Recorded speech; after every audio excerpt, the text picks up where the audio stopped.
Parabéns pela iniciativa. Eu acho que isso precisa acontecer mais, né? A gente sair um pouquinho da nossa realidade e discutir um pouco os assuntos que a gente vem trabalhando, né?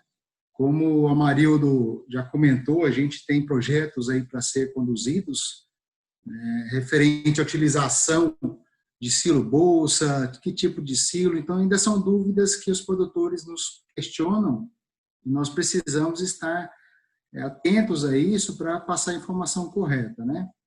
Então, agradeço a participação de todos, né, que estão aí online, nos assistindo. Então, aí, gente. Bom, para mim, sobrou um pouco a questão para a gente trabalhar, a importância, né, hoje a nossa discussão é o silo bolsa, então a importância relacionada do que acontece lá dentro do silo bolsa e os nossos resultados, né, com esse material.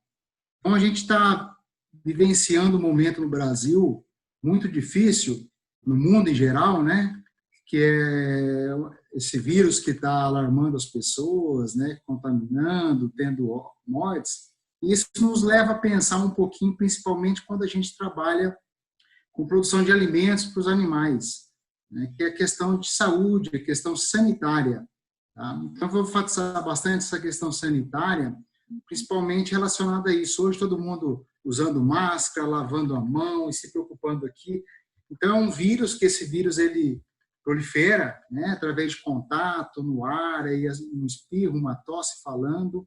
E no silo, nós temos esse contato diariamente, principalmente com os micro-organismos do meio.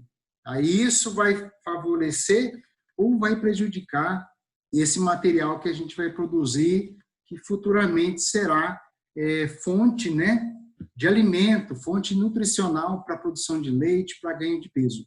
Tá? Essa foto que a gente está iniciando aqui na apresentação é lá na Fazenda Escola da UFMS, né, que fica em Terenos, e aí já é o terceiro ano que a gente vem produzindo silo bolsa, e ao fundo lá eu posso ver o silo trincheira, né? E aí, a partir do momento que a equipe treinada e trabalhando em união, nós não aderimos mais ao silo superfície nem ao trincheira, né? Para facilidade de trabalho e qualidade do material que a gente consegue produzir, né, a gente e vem trabalhando ultimamente somente com silo bolsa. Tá? Tem alguns aspectos aqui, vou passar um pouquinho rápido em função do nosso tempo. Se deixar, eu falo aqui a manhã inteira, eu me empolgo um pouquinho, aí vocês podem me orientando, tá, gente? Então, a gente fala um pouquinho das questões de aspectos positivos, vantagens do silo bolsa, né? Então, eu quero me apegar bastante a isso daqui, né? Que seria a anaerobiose rapidamente alcançada. Então, a gente vê muito problemas em silo, né? Estragar a parte de superfície, né?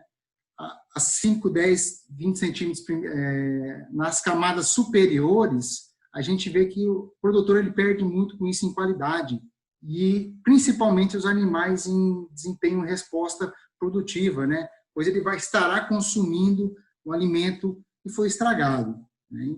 Então, em função dessa anaerobiose, como o Amarildo relatou bastante, é uma forragem colhida que sai diretamente do vagão, né, e vem a ser colocada, né, aí na esteira e diretamente para o silo bolsa. Então, a gente não tem, depois desse momento, contato mais com esse material, essa massa que será ensilada. E isso ajuda muito a evitar contaminações, né? Menor contato com ar. Então, o tempo que eu tenho em silos, trincheira, silo, superfície, esse tempo de compactação, dependendo do tamanho do silo, a gente percebe muito que a gente perde em qualidade, principalmente em função desse contato com ar, né? Maior velocidade de fermentação, isso a gente consegue dentro do silo bolsa, né? Precisamos melhorar algumas coisas? Sim, precisamos estudar mais e melhorar algumas coisas relacionadas ao manejo, sim, aos materiais que tem no mercado, né? Redução de perdas, né, pelo menor tempo de respiração da massa e crescimento de micro-organismos aeróbicos, né? Local de confecção do silo, isso isso é uma grande oportunidade para produtores técnicos, aonde eu vou fazer meu silo. Eu posso alocar esses silos em função de cada fase de produção dos animais, categoria que eu vou trabalhar, né? A variabilidade da capacidade de estocagem, quanto eu vou estocar, né? Menor exposição da silagem com ar atmosférico. Então, eu sinalizei muito bem essas duas questões que eu vou falar um pouco mais focado, que é a questão do ar, do oxigênio, tá? Os prejuízos referentes a isso à silagem e os benefícios no silo bolsa. Lógico, nós temos alguns pontos negativos, que eu não posso falar só positivos também. A gente vê muita questão do investimento inicial em equipamentos, uma diferença um pouco, às vezes, se lidar com pecuarista e com agricultor, a gente vê que isso mudou muito, que é um investimento que ele tem que fazer para se começar a trabalhar com a questão de silo-bolsa, tá? No final, eu vou mostrar alguns resultados de valor nutricional de duas propriedades, uma da Fazenda Escola e outra da Fazenda Canaã, que é um parceiro nosso, né? E aí a gente vai ver essa questão de custo, tá, da produção de silagem e silo-bolsa. Então, a gente vai ver 4 tipos de silagens, 4 materiais diferentes, tá? E aí os benefícios disso, né? Também o desabastecimento é um pouco mais lento, tá? Em função do silo-bolsa, porém, meu aproveitamento é melhor, né?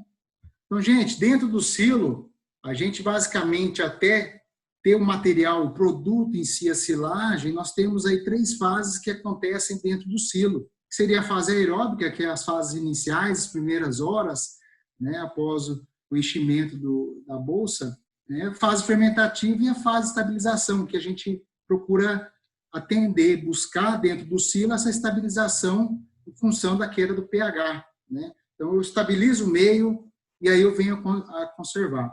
Então, uma coisa que a gente tem que se preocupar muito bem é o seguinte: se eu compro uma conserva de cebola, o que seja em casa, essa conserva ela tem que ser agradável, ela tem que estar com um aroma muito agradável, ela tem que estar com uma aparência muito boa para que a gente venha consumir essa conserva.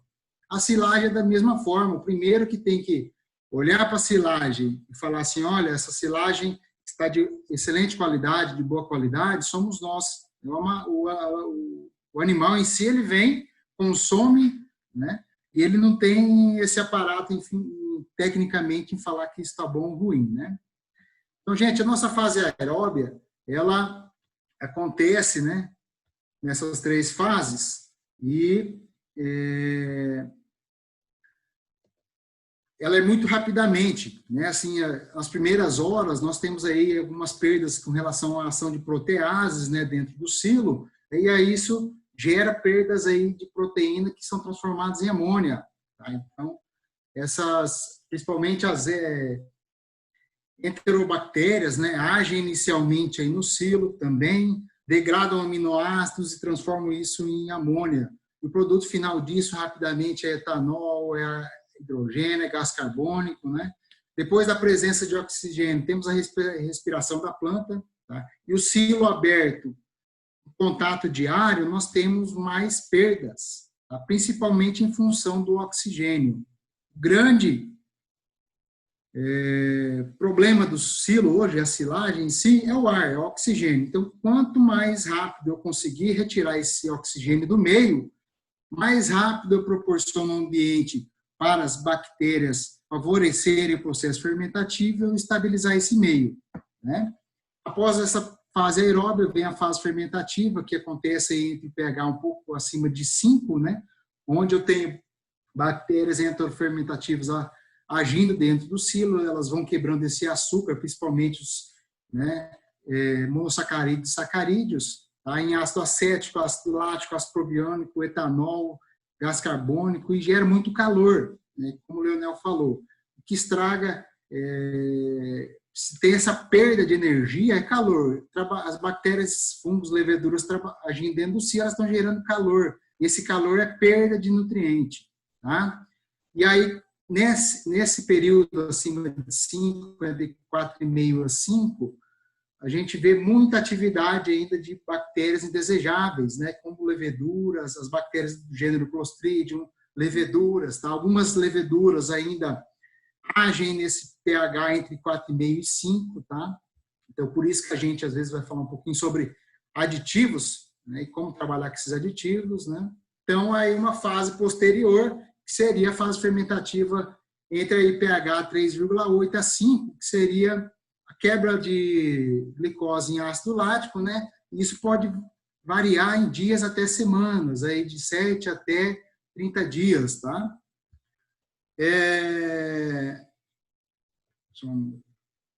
A presença do oxigênio desencadeia a proliferação de micro-organismos e, principalmente, micro-organismos que dependem do oxigênio, né? Fungos, leveduras, enterobactérias, tá? O que ocasiona o quê? Deterioração dentro do silo, né? Favorecendo crescimento de bacilos, clostridiums. Nós temos hoje um trabalho voltado para essa questão de micotoxinas, né? Coisas que nós não enxergamos, não observamos, principalmente no manejo com os animais. A resposta que esse silo, esse material, vem me conceder lá na vaca de leite, lá no boi no confinamento, né?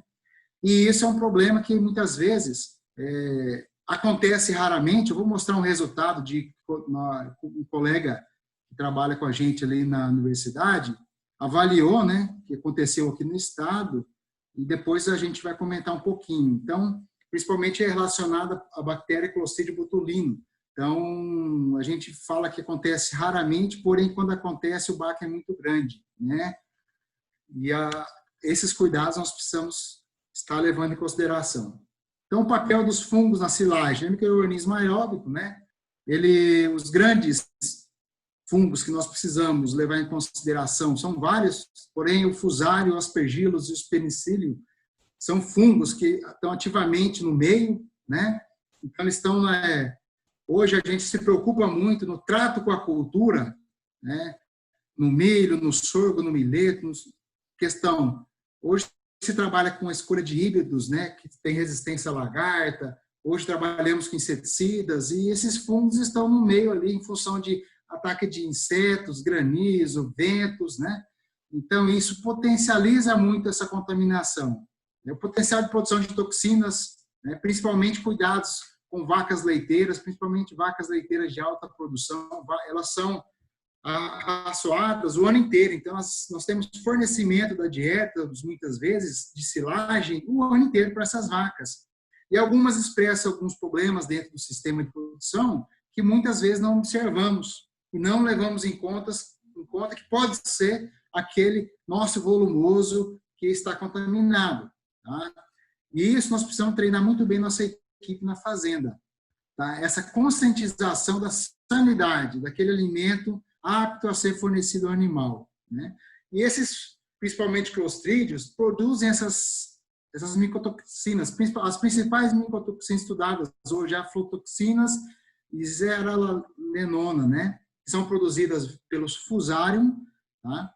E aí essa aflatoxina, tá? Que são produtos gerados pelos aspergilos, né?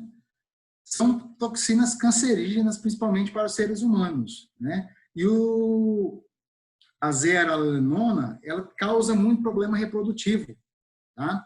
Onde elas se localizam? Na base das plantas, então a contaminação. A gente vem trabalhando muito a questão de altura de corte. Isso, quando a gente fala em altura de corte, muitas vezes, eu vou perder quantidade por hectare, porém eu ganho em qualidade, em sanidade do produto que eu vou estar usando, né, na minha propriedade rural. Tá? Partículas do solo contaminadas com esporos, né, de Clostridium, na forragem vão para dentro do silo. A gente pode visualizar um pouco aqui uma foto abaixo do silo superfície, compactação. Bem na lateral do silo a gente vê um verde mais clarinho, né? Já no meio do silo a gente observa a compactação, o trator sujando o silo, levando terra para dentro do silo. E isso durante todo o processo de compactação, tá? Que o silo trincheira é ruim? Não. Mas o manejo que eu faço no sistema ele tem que ser adequado, né?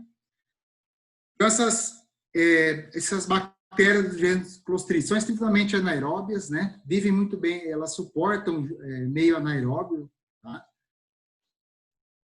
porém sobrevivem em um meio aeróbio. Maior desenvolvimento ligado à lenta queda do pH. Então, se eu não proporciono meu silo a uma queda rápida do pH, isso vai prejudicar a minha velocidade de fermentação e, consequentemente, a conservação do material, né?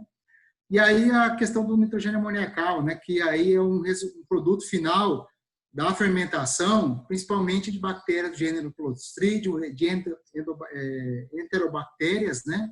Que é um sinal que a gente pode observar questões de ter atividade de Clostridium dentro do silo, né?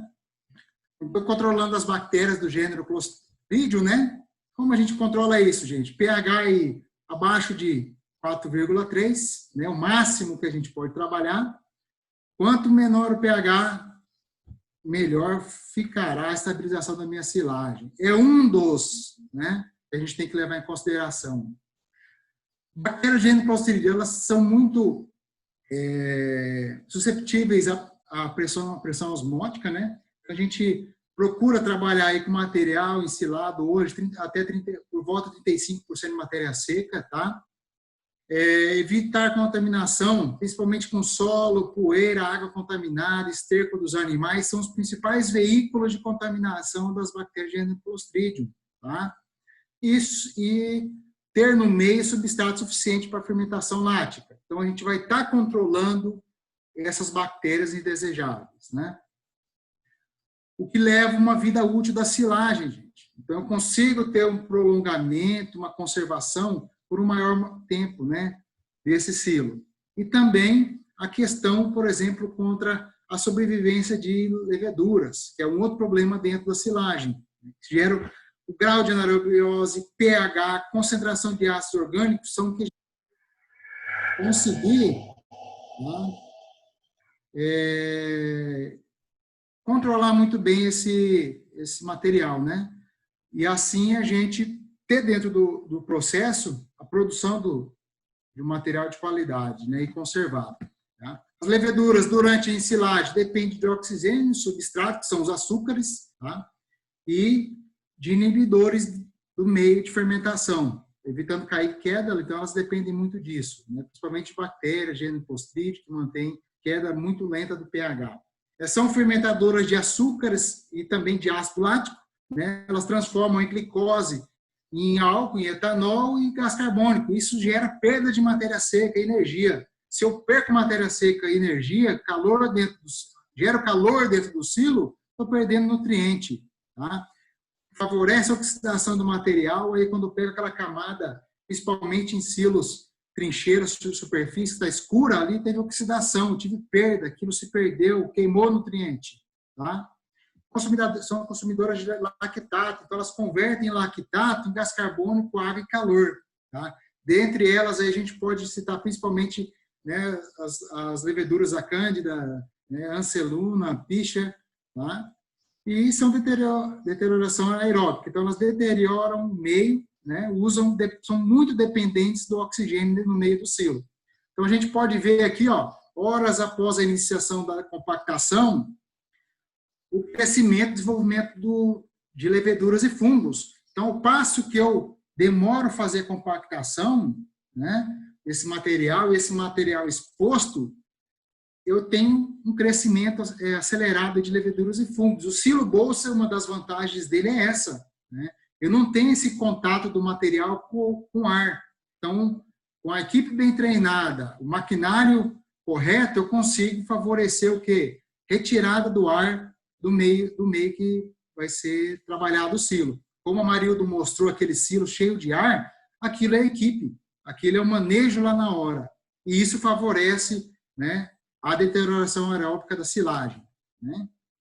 Bactérias láticas na superfície das plantas, né, elas são microaerofílicas. O que seria isso? Né? São bactérias anaeróbicas, mas que possuem tolerância, né, ao oxigênio também, porém vivem muito bem a baixos pHs, metabolizam vários açúcares como monoinsacarídeos, porém não polissacarídeos. Por isso, o ponto ideal de colheita, o momento que eu faço a colheita daquele material, né, eu tenho que possibilitar que tenha nutriente para essas bactérias poderem agir dentro do silo, né? Temperatura ótima dessas bactérias, 25 a 40 graus, né? E, eventualmente, é o micro-organismo dominante dentro da silagem, né?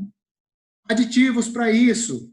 Então, a gente, na nossa experiência trabalhando com silo bolsa, a gente observa a importância de se trabalhar com aditivos e aditivos específicos, tá? Para essa conservação e higienização, manter qualidade, principalmente na conservação inicial, né? Na fermentação inicial dentro do silo e, posteriormente, na abertura, né? A partir que eu abro o silo, começo a ter contato com ar, tá?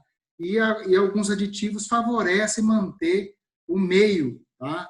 Evitando, assim, desenvolvimento de fungos e leveduras, inicialmente, principalmente na abertura e fornecimento dessa dieta, tá? Temos vários aditivos, né?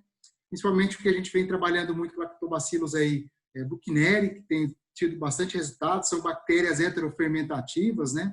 E geram a produção de ácido acético que ajuda muito no controle, principalmente de leveduras. Temos aqui um resultado lá de Bareani, que é do Journal of Animal, no Daily Science. Tá? A gente vê que quando eu trabalho com manejo adequado, uma ensilagem direta, aqui essa primeira barra a gente pode considerar como um silo bolsa. Então a gente observa, quando eu tenho um manejo adequado, as minhas perdas de matéria seca são muito baixas, aí chega a dar 1% de perda de matéria seca. Quando eu começo a incluir um manejo marginal, que a gente fala aquele manejo mal feito, né, que a pessoa não está preocupada em questão de olhar maquinário, medir o enchimento da bolsa, se essa bolsa está no volume adequado, né, como o Marildo mostrou, então ela começa a ter mais perdas, e a perda é o manejo na hora do enchimento, principalmente. E com o passar do tempo, secagem e respiração no campo e colheita, por exemplo, eu tenho mais perdas aí, passando de 11 para 5. Respiração no silo, quanto maior a respiração, maior fermentações indesejáveis, produção de efluente, eu aumento essas perdas, e assim por diante, né? Da mesma forma, a densidade do silo. É outro detalhe importante. Qual a minha densidade do silo bolsa? Né? Qual o tipo de material que eu estou ensilando? Silagem de grão úmido? É silagem de planta inteira? Né? Qual o teor de umidade desse material que eu vou trabalhar? Então, ao passo que a minha densidade vai aumentando, as minhas perdas vão reduzindo. E isso é muito importante o técnico estar atento na hora da produção da silagem. Tá? E aqui um experimento de Muck-Holmes, de 2001, já um tempinho atrás, mas eles trabalharam com algumas propriedades rurais que a densidade perda, o fator de ambos, tá? A densidade é 15 centímetros do topo e das laterais, né? Elas tendem a ter 40% a menos densidade e perdas do que a base inferior do silo bolsa. Isso é muito importante, tá? Porque no centro, eles relataram em algumas propriedades, tá, que isso pode chegar a 50% até 80% de diferença de densidade. E isso eles levaram em consideração que, na conclusão do trabalho, que o grande precursor disso é o equipamento que enche e que compacta a massa. O operador, né? Ao lado aqui a gente pode estar visualizando, a gente vê aí a máquina, o operador, esse transporte da lavoura até o enchimento do silo, todo esse pessoal tem que estar bem treinado. Hoje a gente tem máquinas aí automotrizes que enche e traz muito rápido esse material, a massa, para o silo, tá? E isso a gente observa que para silos gera um problema na compactação, né? Então máquinas aí enchem a 5 minutos, ela enche um vagão e um caminhão com 15 a 20 toneladas de material, né? Então, a gente tem que observar muito. Qualidade do material que eu vou trabalhar. Então, o plástico, né, comercial, empresas idôneas, quantas micras que esse material tem. Isso é importantíssimo, gente. Por quê? O oxigênio é o grande problema. E esse material, muitos materiais no comércio, eles tendem a ter uma grande permeabilidade de oxigênio. E isso que é o grande problema da silagem, principalmente tomar cuidado com silo bolsa, porque se eu tenho essa maior permeabilidade, com certeza a minha base ali do silo bolsa vou perder nutrientes, tá? Vai ter maior oxidação ali nesse meio, tá, gente? Quase finalizando, tá? Aqui é um resultado da Fazenda Escola, da análise do silo bolsa, tá? Então, assim, esse aqui foi em 2019, com confinamento de bovinos. Então, nós temos 24 baias aqui à direita de bovinos de corte, que nós avaliamos, com baias até 4 animais. Nesse experimento, eles estavam com 2 animais por baia, são 24 baias, 48 animais. Essa silagem é silagem de mileto, tá? Que é o valente. Então, a gente observa a qualidade nutricional dessa silagem. E tem vários fatores. Eu não posso, às vezes, me apegar somente ao pH da silagem. Nessa silagem conservou. A gente observou a questão de odor da silagem, questão de perdas da silagem, então as perdas muito baixas de matéria seca desse material, né? Olha o custo por tonelada do silo bolsa, de R$ 85,00 a tonelada. Então, isso a gente vê hoje que, mesmo terceirizando o serviço, o custo é baixo em função da qualidade do material que eu tenho, né? O mileto, teor de proteína, né? Quantidade de carboidrato não fibroso do mileto, então, produção de ácidos, tá? E o que preocupa um pouquinho mais, mas está dentro do permitido que a gente trabalha, que é até 10% de perda de matéria seca com nitrogênio amoniacal, em função do mileto ele ter uma porcentagem maior de proteína, né, comparado ao milho, por exemplo, o sorgo, tá? Então, isso tende a ter uma perda um pouco maior relevante ao nitrogênio amoniacal. Aqui na Fazenda Canaã, que é outro parceiro próximo, essa silagem à direita aí é o primeiro silo que eles abriram, a silagem de capim. A gente pode observar a qualidade desse material, tá? Após a abertura do silo, e a qualidade nutricional desse material, né? pH aí dentro do que a gente procura, também para silagem de capins, né? O próximo resultado, silagem de sorgo, com silo bolsa, e a silagem de milho. O custo, ele ficou um pouco mais alto que a de capim, teve um pouco mais elevado, em função dos tratos culturais. Aqui está todo custo relacionado a plantio, tratos culturais durante o plantio, tá? Aditivo, silo bolsa e colheita que foi terceirizada, tá? Para enchimento do silo bolsa. Depois eu disponibilizo esse material para vocês, tá, gente? Então, a preocupação relacionada ao uso de silagem deteriorada é isso aí, ó. Ao passo que eu tenho mais silagem estragada, devido ao meu processo fermentativo, que foi ruim, eu tenho queda no consumo de nutrientes, na digestibilidade dos nutrientes, e isso vai interferir aonde? Na minha produtividade. Tá? Aqui um trabalho que a gente acompanhou, que foi esse que aconteceu aqui na região de Ribas, tá? Foi um trabalho publicado agora em 2018 pelo colega, o professor Ricardo Lemos, que é um professor que trabalha com plantas tópicas, que é um parceiro meu. Então, eles avaliaram a questão dessas perdas de mortes que tivemos nessa propriedade de confinamento, usando silo bolsa com silagem de grão reidratado, tá? Grão de milho reidratado. Então, a gente fala assim, muito cuidado, às vezes, no manejo. As pessoas acham que não pode acontecer e o surto pode ser muito grande. Então, ó, no vírus em confinamento, né, alimentados com grão de milho reidratado, foram contaminados com a bactéria Clostridium botulinum, na região aqui do Mato Grosso do Sul. Tá? O surto ocorreu em 15 dias, tá? Depois que 1.700 famílias começaram a ter os sintomas. Tá? E dentro desse sistema foram uma perda de 1.090 animais morreram no confinamento, em 4 dias, tá, gente? E, às vezes, uma coisa que a gente precisa muito tomar cuidado, que, às vezes, vamos dizer assim, a grande vítima, o pessoal joga para a silagem, tá? O grande problema é a silagem, mas nós temos que avaliar todo o conjunto da obra, tá? Então, há vários fatores. A silagem, pela análise da silagem que eu observei, a silagem, boa parte dela estava em boa qualidade, tá? Mas muitas